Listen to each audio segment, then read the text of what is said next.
Mari saudara-saudaraku, kita menyembah Tuhan, kita masuk hadirat-Nya, kita nikmati Tuhan. Terima kasih Tuhan Yesus. Terima kasih Tuhan.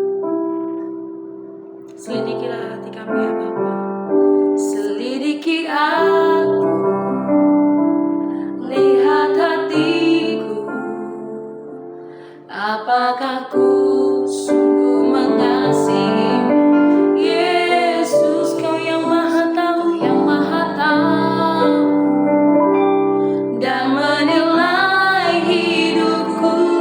Tak ada yang tersembunyi bagi. Selidiki aku Tuhan, selidiki aku, lihat hatiku, apakah ku sungguh mengasihimu Yesus, Kau yang Maha Tahu dan menilai hidupku. Tak ada yang tersembunyi bagi. Telah kami lihat, telah ku lihat kebaikan-Mu yang tak pernah habis di hidupku. Berjuang sampai akhirnya, Kau dapati aku tetap setia. Mari sama-sama kita nyanyikan lagu ini dengan kesungguhan hati kita. Selidiki aku, lihatlah hati kami Tuhan, lihat hatiku, apakah ku sungguh mengasihimu Yesus, Kau yang Maha Tahu dan menilai hidupku. Tak ada yang tersembunyi bagimu. Telah kami lihat, telah ku lihat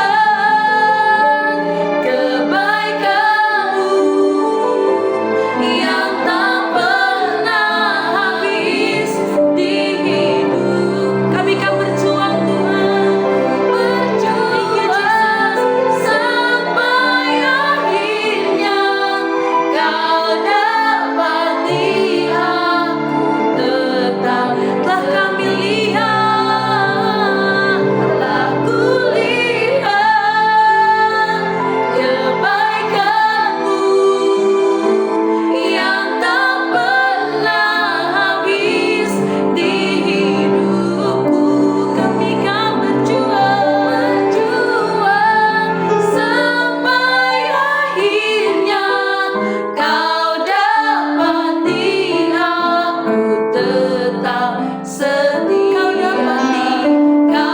dapati aku tetap setia. Kau dapati aku tetap setia. Kau dapati aku tetap setia.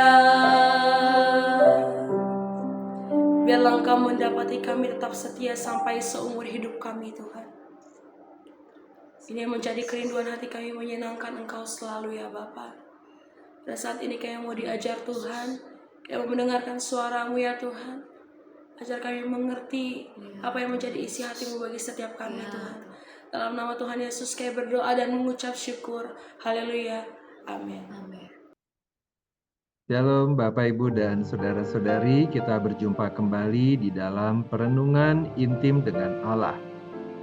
Bapak Ibu dan Saudara-saudari, di dalam perenungan sebelumnya kita telah mempelajari apa yang dimaksud pembaharuan karakter dan seperti apakah perwujudan dari pembaharuan karakter. Di dalam kesempatan ini kita akan mempelajari mengenai tujuan dari pembaharuan karakter. Firman Tuhan yang akan kita pelajari bersama terdapat pada Titus 2 ayatnya yang ke-7 dan ayatnya yang ke-8. Bapak Ibu dan Saudara-saudari, dalam suratnya kepada Titus, Paulus menekankan pentingnya pengajaran yang sehat dan kehidupan yang mencerminkan ajaran Kristus. Salah satu bagian penting dari surat ini adalah Titus 2 ayatnya yang ke-7 dan ke-8, di mana Paulus menguraikan bagaimana seorang pemimpin Kristen harus berbicara, bersikap, dan bertindak. Kita akan mempelajari bagaimana prinsip-prinsip ini dapat diterapkan di dalam kehidupan sehari-hari bagi setiap orang percaya. Di dalam Titus 2 ayat yang ke-7 dan 8 dituliskan demikian. Dan jadikanlah dirimu sendiri suatu teladan dalam berbuat baik. Hendaklah engkau jujur dan bersungguh-sungguh dalam pengajaranmu, sehat dan tidak bercela dalam pemberitaanmu, sehingga lawan menjadi malu karena tidak ada hal-hal buruk yang dapat mereka sebarkan tentang kita. Bapak, Ibu, dan saudara-saudari, Paulus menulis surat ini kepada Titus yang saat itu berada di Pulau Kreta untuk mengatur jemaat-jemaat di sana dan menetapkan para penatua. Paulus menekankan pentingnya kehidupan yang sesuai dengan ajaran Injil untuk semua kelompok dalam jemaat, termasuk pria tua, wanita tua, orang muda, dan hamba. Ayat 7 dimulai dengan perintah langsung kepada Titus untuk menjadi teladan dalam segala hal. Kata teladan di sini berasal dari kata Yunani tupos yang berarti contoh atau model yang harus ditiru. Paulus tidak hanya meminta Titus untuk mengajar dengan kata-kata, tetapi juga dengan tindakan yang nyata. Selanjutnya Paulus menekankan 3 aspek penting dalam pengajaran Titus, yaitu kemurnian hati, kehormatan, dan kejujuran. Kemurnian hati merujuk pada integritas moral dan spiritual yang tidak tercemar. Kehormatan berarti menjunjung tinggi martabat dan nilai-nilai yang terhormat dalam segala hal. Kejujuran mencakup ketulusan dan kebenaran dalam setiap ajaran dan perilaku. Di dalam ayat 8 disampaikan mengenai arahan kepada Titus untuk menggunakan perkataan yang sehat dan tidak bercela. Istilah perkataan yang sehat menunjukkan ajaran yang benar dan bermanfaat yang membawa dampak positif bagi pendengar.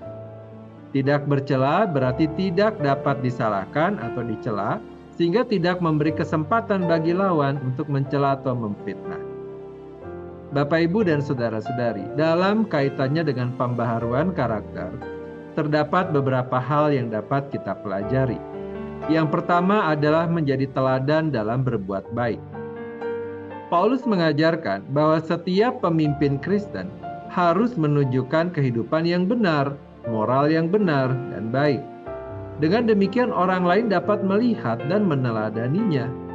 Hal ini bukan hanya tentang menjalankan tugas atau peran tertentu, tetapi lebih kepada membangun karakter yang mencerminkan Kristus dalam setiap aspek kehidupan orang percaya.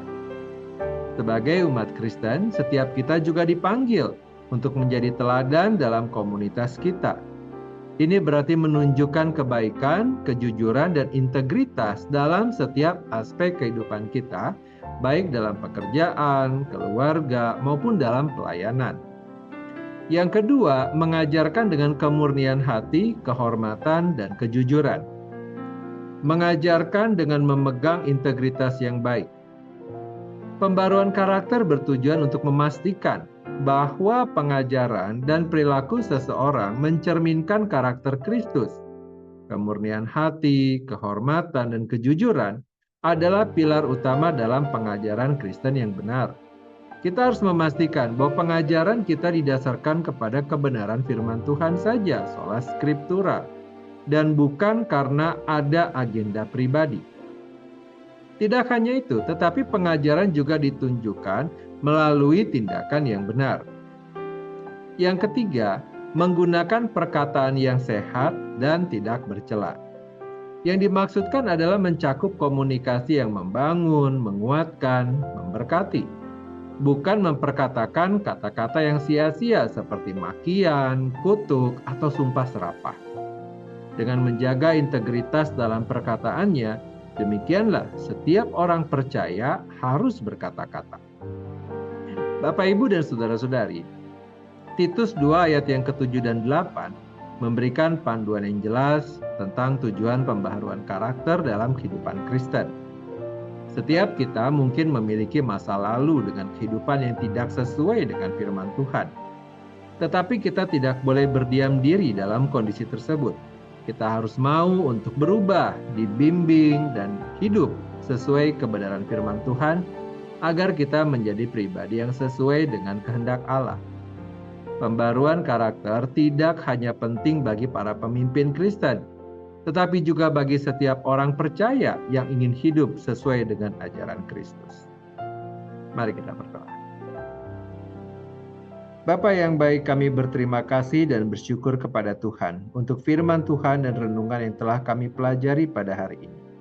Kami menyadari bahwa di dalam kehidupan kami yang lalu, kami adalah orang-orang yang berdosa, yang tidak dapat membedakan mana yang buruk dan mana yang baik, mana yang salah, mana yang benar, mana yang berkenan di hadapan Tuhan dan yang sempurna.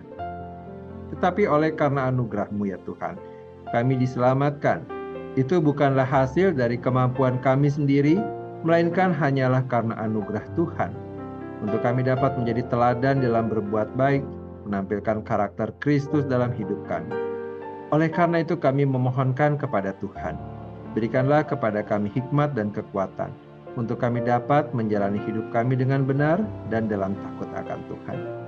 Terima kasih Bapa, kini kami memohonkan kepada Tuhan, kiranya damai sejahtera dari Allah Bapa, cinta kasih dari Tuhan Yesus, serta persekutuan dengan Allah Roh Kudus menyertai kami, sampai kedatangan Tuhan yang kedua kali.